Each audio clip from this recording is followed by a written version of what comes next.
membuatkan video tentang kegiatan diskusi kami tentang search engine dan advanced browsing. Sebelum itu, izinkan kami memperkenalkan diri dahulu. Saya Raka Pani. Saya Alfa Prisbutong. Saya Gracia Gesang. Saya Yohana Teresia. Saksikan ya guys. Bye. Bombastic side-eye, criminal offensive side-eye.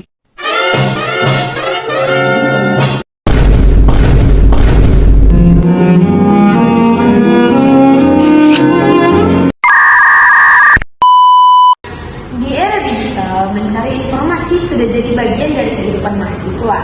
Tapi, apakah semua orang tahu cara mencari informasi yang cepat, tepat, dan akurat?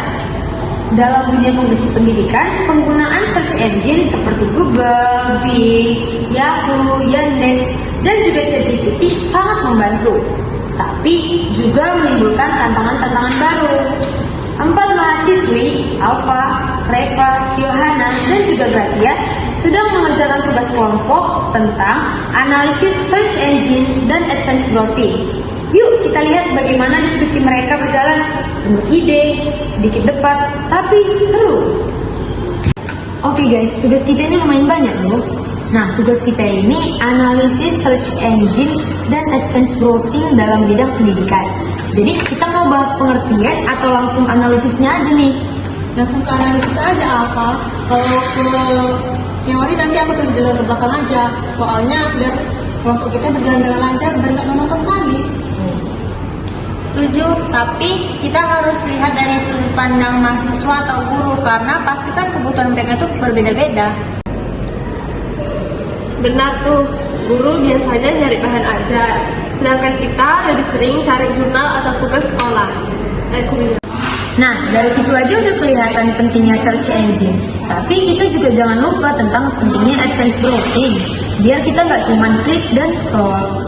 Nah, kalau dibilang tentang search engine, jujur ya, aku lebih sering tuh pakai Google karena dia tuh simpel, cepat, dan apa yang kita cari itu lengkap dan pasti ada gitu. Nah, tapi kadang itu sih masalahnya, kadang hasil pencariannya itu banyak. Kayak aku pernah kan nyari materi tentang pengaruh teknologi di bidang pendidikan. Hasilnya itu bisa sampai 12 juta pencarian. Gimana dong mau baca segitu banyak? Iya sih, makanya penting banget pakai misalnya ya, pakai tanda kutip buat nyari kalimat spesifik atau pakai site.ac.id kalau mau nyari dari situs kampus. Aku baru tahu loh ternyata pakai tanda kutip bisa nyebutin hasil. Pantas selama ini hasilku nggak populer.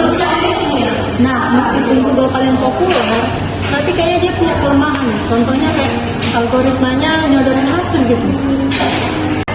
Iya, kadang Google itu marahin kita ke hasil topik tertentu. Misalnya kita nyari hal yang sensitif, ya hasilnya itu hasil yang kita itu akan sensitif juga, tergantung apa yang kita cari juga di Google itu. Makanya jangan lupa ada mesin pencarian yang lain, contohnya kayak Bing atau Yandex. Nah, kalau Bing ini tampilannya simpel, terus hasilnya gambarnya bagus. Nah, kalau Yandex itu jadi pencarian visual. Aku juga pernah pakai Yandex sih buat nyari sumber gambar, tapi ada yang aneh, ada yang nggak relevan dia. Iya, aku juga pernah. Lucu sih tampilannya, agak aneh gitu. Nah, ChatGPT juga bagus sih dibahas karena dia menarik. Dia bukan hanya sekedar mesin pencari, tapi kayak lebih ke asisten digital karena ChatGPT ini bisa merangkum semua pembelajaran dan kita kalau misalnya mau mencari sesuatu ide kreatif bisa melalui dia. Tapi itu bisa jadi jebakan sih. Banyak yang pakai ChatGPT, tapi pengertian tugas tapi nggak dicek sumbernya karena ChatGPT itu belum tentu ada data. Iya, ChatGPT itu bagus buat bantu di awal, tapi tetap juga itulah gunanya advanced browsing, harus dicek kebenarannya, harus diverifikasi juga. Tapi jujur ya, Google itu menurutku itu udah paling worth it. Ngapain capek-capek menjadi platform kalau satu aja udah cukup. Iya, tapi kalau kita hanya patokan sama satu sumber itu bisa bahaya karena bisa jadi informasinya itu bias.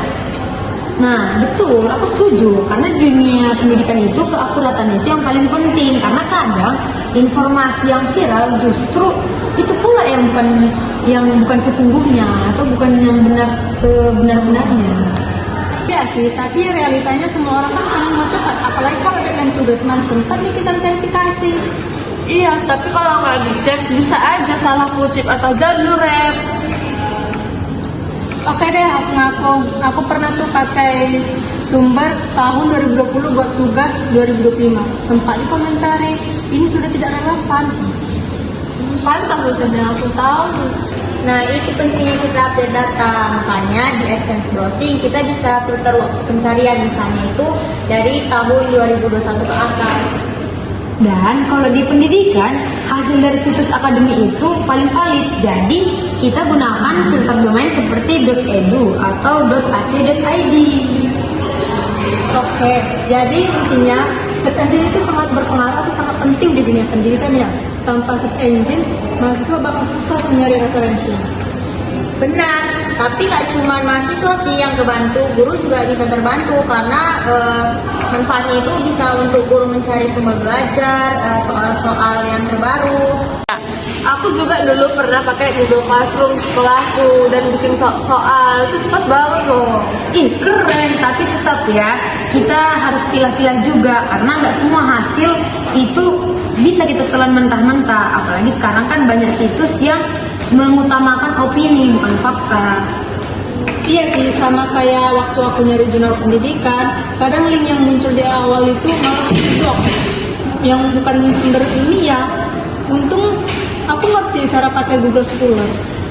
Itulah salah satu bentuk advanced browsing di mana kita bisa cari sumber ilmiah lewat Google Scholar atau kotak kampus. Dan jangan lupa pakai fitur kutipan buat ngambil referensi otomatis biar hemat waktu kali kita. Heh, asal kalian jangan kopas semua ya. Jadi kesimpulannya, setiap search engine itu punya keunggulan masing-masing. Kalau Google itu paling populer dan cepat. Nah, kalau Bing itu dia unggul di visual, sedangkan kalau di Yandex itu dia buat di gambar. Nah, kalau Yahoo itu mulai ditinggalkan. Nah, kalau ChatGPT itu jadi asisten kita, tetapi perlu juga diverifikasi. Tapi yang paling penting itu bukan mesinnya sih, tapi gimana cara kita memanfaatkannya.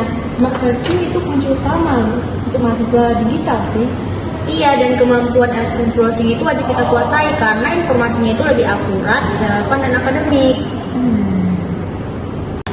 Intinya kita jangan malas ngecek sumber ya, karena kalau kita malas ngecek sumber itu kesalahannya bisa sangat fatal. Nah, itu bagus nih buat jadi kesimpulan kita. Yuk kita catat yuk poin-poinnya buat jadi ini kita nanti slide kita di presentasi. Dari diskusi tengah siswa tadi, kita belajar bahwa teknologi itu hanyalah alat, di mana yang membuat teknologi itu bermanfaat adalah kita sendiri sebagai pengguna. Di era digital, kemampuan mencari informasi bukan hanya sekedar kecepatan, tapi ketepatan dan keandalan sumber. Jadilah mahasiswa yang bijak di dunia maya, karena satu klik bisa membuka jendela ilmu atau sebaliknya menutup akal sehat kita.